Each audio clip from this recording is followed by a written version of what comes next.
1889 November 14ರಂದು ಸ್ವತಂತ್ರ ಭಾರತದ ಮೊದಲ ಪ್ರಧಾನಮಂತ್ರಿ ಜವಾಹರ್ಲಾಲ್ ನೆಹರು ಅವರು ಪ್ರಯಾಗ್ರಾಜ್ನಲ್ಲಿ ಜನಿಸಿದರು. ಆಧುನಿಕ ಭಾರತವನ್ನು ನಿರ್ಮಿಸುವಲ್ಲಿ ನೆಹರು ಅವರ ಕೊಡುಗೆಯನ್ನು ಪ್ರಶಂಸಿಸುವುದರ ಜೊತೆಗೆ ಟೀಕೆಗಳನ್ನು ಮಾಡಲಾಗಿದೆ. ಅವರು ಮಿಶ್ರ ಆರ್ಥಿಕತೆಯನ್ನು ಅಳವಡಿಸಿಕೊಂಡರು. ಇದು ಕೈಗಾರಿಕಾ ಅಭಿವೃದ್ಧಿಗೆ ಕಾರಣವಾಯಿತು, ಆದರೆ ಆರ್ಥಿಕ ಬೆಳವಣಿಗೆಯನ್ನು ಸೀಮಿತಗೊಳಿಸಿತು. ಸಾರ್ವಜನಿಕ ವಲಯದ ಮೇಲೆ ಅವಲಂಬನೆಯಿಂದಾಗಿ ಭ್ರಷ್ಟಾಚಾರ ಮತ್ತು ನಿರುದ್ಯೋಗದಂತಹ ಸಮಸ್ಯೆಗಳು ಹೆಚ್ಚಾದವು. ಕಾಶ್ಮೀರ ಸಮಸ್ಯೆಯನ್ನು ವಿಶ್ವಸಂಸ್ಥೆಗೆ ಕೊಂಡೊಯ್ಯುವ ಅವರ ನಿರ್ಧಾರವನ್ನು ಇನ್ನೂ ಕೂಡ ವಿವಾದಾತ್ಮಕವೆಂದು ಪರಿಗಣಿಸಲಾಗಿದೆ. ಅವರ ಅಲಿಪ್ತ ನೀತಿಯು ಭಾರತ ಚೀನಾ ಸಂಬಂಧಗಳಲ್ಲಿ ತೊಡಕುಗಳನ್ನು ಸೃಷ್ಟಿಸಿತು ಮತ್ತು 1962ರಲ್ಲಿ ಚೀನಾದೊಂದಿಗಿನ ಯುದ್ಧದ ಸಮಯದಲ್ಲಿ ಅದರ ದೌರ್ಬಲ್ಯವನ್ನು ಬಹಿರಂಗಪಡಿಸಲಾಯಿತು. ಹೆಚ್ಚುವರಿಯಾಗಿ ಇಂದಿರಾ ಗಾಂಧಿಯವರನ್ನು ರಾಜಕೀಯಕ್ಕೆ ಕರೆತರುವ ನೆಹರು ಅವರ ನಿರ್ಧಾರವು ಭಾರತೀಯ ರಾಜಕೀಯದಲ್ಲಿ ಕುಟುಂಬ ರಾಜಕಾರಣದ ಆರಂಭವಾಗಿ ಕಂಡುಬರುತ್ತದೆ. ಇದು ಪ್ರಜಾಪ್ರಭುತ್ವದ ಮೇಲೆ ಒಂದು ಕುಟುಂಬದ ಪ್ರಭಾವಕ್ಕೆ ಕಾರಣವಾಯಿತು. ನೆಹರು ಅವರ ಛಾಯೆಯು ಪಾಶ್ಚಿಮಾತ್ಯ ಸಿದ್ಧಾಂತವನ್ನು ಬೆಂಬಲಿಸುತ್ತದೆ. ಇದು ಭಾರತೀಯ ಸಂಪ್ರದಾಯಗಳಿಂದ ದೂರವಾಗಲು ಕಾರಣವಾಯಿತು. ಅವರ ನಿರ್ಧಾರಗಳ ಬಗ್ಗೆ ಕಾಲಕಾಲಕ್ಕೆ ಪ್ರಶ್ನೆಗಳು ಏಳುತ್ತಲೇ ಇರುತ್ತವೆ. 2008ರ ನವೆಂಬರ್ 14ರಂದು ಭಾರತದ ಮೊದಲ ಚಂದ್ರಯಾನ 1 ಐತಿಹಾಸಿಕ ಸಾಧನೆಯನ್ನು ಮಾಡಿತು. ಈ ದಿನ ಚಂದ್ರಯಾನ 1ರ ಮೂನ್ ಇಂಪ್ಯಾಕ್ಟ್ ಪ್ರೋಬ್ ಯಶಸ್ವಿಯಾಗಿ ಚಂದ್ರನ ಮೇಲ್ಮೈಗೆ ಇಳಿಯಿತು. ಈ ಕಾರ್ಯಾಚರಣೆಯಲ್ಲಿ MIPಯ ಉದ್ದೇಶವು ಚಂದ್ರನ ಮೇಲ್ಮೈಯಲ್ಲಿ ಭಾರತೀಯ ಉಪಸ್ಥಿತಿಯನ್ನು ನೋಂದಾಯಿಸುವುದು ಮತ್ತು ಮೇಲ್ಮೈಗೆ ಸಂಬಂಧಿಸಿದ ಪ್ರಮುಖ ಮಾಹಿತಿಯನ್ನು ಸಂಗ್ರಹಿಸುವುದು ಆಗಿತ್ತು. MIP ಚಂದ್ರನ ಮೇಲೆ ಇಳಿಯುವುದರೊಂದಿಗೆ ಭಾರತವು ಹಾಗೆ ಮಾಡಿದ 4ನೇ ರಾಷ್ಟ್ರವೆನಿಸಿತು. ಈ ಮೊದಲು ಅಮೆರಿಕ, ರಷ್ಯಾ ಮತ್ತು ಜಪಾನ್ ಮಾತ್ರ ಇದನ್ನು ಮಾಡುವಲ್ಲಿ ಯಶಸ್ವಿಯಾಗಿದ್ದವು. ಈ ಕಾರ್ಯಾಚರಣೆಯು ಚಂದ್ರನ ಮೇಲ್ಮೈಯಲ್ಲಿ ನೀರಿನ ಉಪಸ್ಥಿತಿಯ ಪುರಾವೆಗಳನ್ನು ಸಹ ಒದಗಿಸಿತು. ಇದು ಭವಿಷ್ಯದ ಚಂದ್ರನ ಪರಿಶೋಧನೆಗೆ ಪ್ರಮುಖ ಸಾಧನೆಗೆಂದು ಪರಿಗಣಿಸಲ್ಪಟ್ಟಿತು.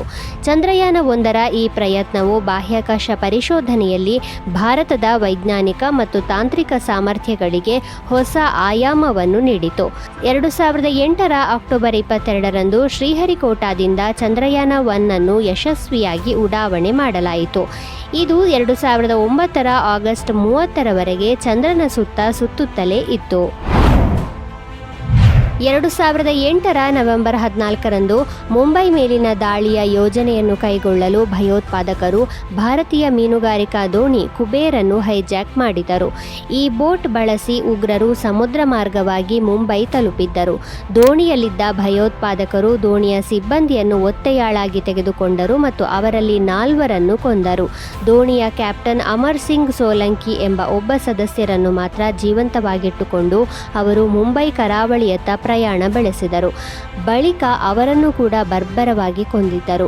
ಮುಂಬೈ ಕರಾವಳಿಯನ್ನು ತಲುಪಿದ ನಂತರ ಭಯೋತ್ಪಾದಕರು ಸಣ್ಣ ತಂಡಗಳಾಗಿ ವಿಭಜಿಸಿಕೊಂಡು ನಗರದ ಹಲವಾರು ಪ್ರಸಿದ್ಧ ಸ್ಥಳಗಳಲ್ಲಿ ಬಾಂಬ್ ದಾಳಿ ಮತ್ತು ಗುಂಡಿನ ದಾಳಿ ನಡೆಸಿದರು. ಭಯೋತ್ಪಾದಕರು ಮುಖ್ಯವಾಗಿ Taj Mahal hotel, Oberoi hotel, Nariman house ಮತ್ತು ಛತ್ರಪತಿ ಶಿವಾಜಿ ಟರ್ಮಿನಸ್ ಅನ್ನು ಗುರಿಯಾಗಿಸಿಕೊಂಡಿದ್ದರು. 26/11ರ ಈ ದಾಳಿಗಳು ಇಡೀ ದೇಶವನ್ನು ಬೆಚ್ಚಿಬೀಳಿಸಿದ್ದವು ಮತ್ತು ಇದರ ನಂತರ ಭಾರತದ ಭದ್ರತಾ ನೀತಿಗಳಲ್ಲಿ ಪ್ರಮುಖ ಬದಲಾವಣೆಗಳನ್ನು ತರಲಾಯಿತು. ಈ ಭಯೋತ್ಪಾದಕರ ದಾಳಿಯಲ್ಲಿ 160ಕ್ಕೂ ಹೆಚ್ಚು ಜನರು ಸಾವನ್ನಪ್ಪಿದರು ಮತ್ತು 200ಕ್ಕೂ ಹೆಚ್ಚು ಜನರು ಗಾಯಗೊಂಡಿದ್ದರು. 1969ರ ನವೆಂಬರ್ 14ರಂದು ಫ್ಲೋರಿಡಾದ ಕೆನಡಿ ಬಾಹ್ಯಾಕಾಶ ಕೇಂದ್ರದಿಂದ ನಾಸಾ ಅಪೋಲೋ 12 ಮಿಷನ್ ಅನ್ನು ಪ್ರಾರಂಭಿಸಿತು. ಅಪೋಲೋ 11ರ ಯಶಸ್ಸಿನ ನಂತರ ಈ ಕಾರ್ಯಾಚರಣೆಯು ಅಂತಹ 2ನೇ ಪ್ರಯತ್ನವಾಗಿತ್ತು.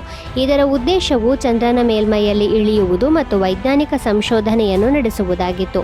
ಈ ಕಾರ್ಯಾಚರಣೆಯ ಸಮಯದಲ್ಲಿ ಚಾರ್ಲ್ಸ್ ಪೀಟ್ ಕಾನ್ರಾಡ್ ಮತ್ತು ಆಲನ್ ಬೀನ್ ಅವರು ಚಂದ್ರನ ಮೇಲೆ ಇಳಿದ ಬಳಿಕ 1 ದಿನ ಹಾಗೂ 7 ಗಂಟೆಗಳ ಸಮಯವನ್ನು ಅಲ್ಲಿ ಕಳೆದರು.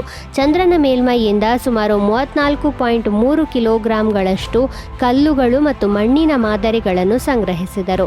ಅಪೋಲೋ 12 ಈ ಹಿಂದಿನ ಗುರಿಪಡಿಸಿದ ಸ್ಥಳವಾದ ಓಷನ್ ಆಫ್ ಸ್ಟಾರ್ಮ್ಸ್ ಎಂಬ ಪ್ರದೇಶದಲ್ಲಿ ಯಶಸ್ವಿಯಾಗಿ ಇಳಿಯಿತು.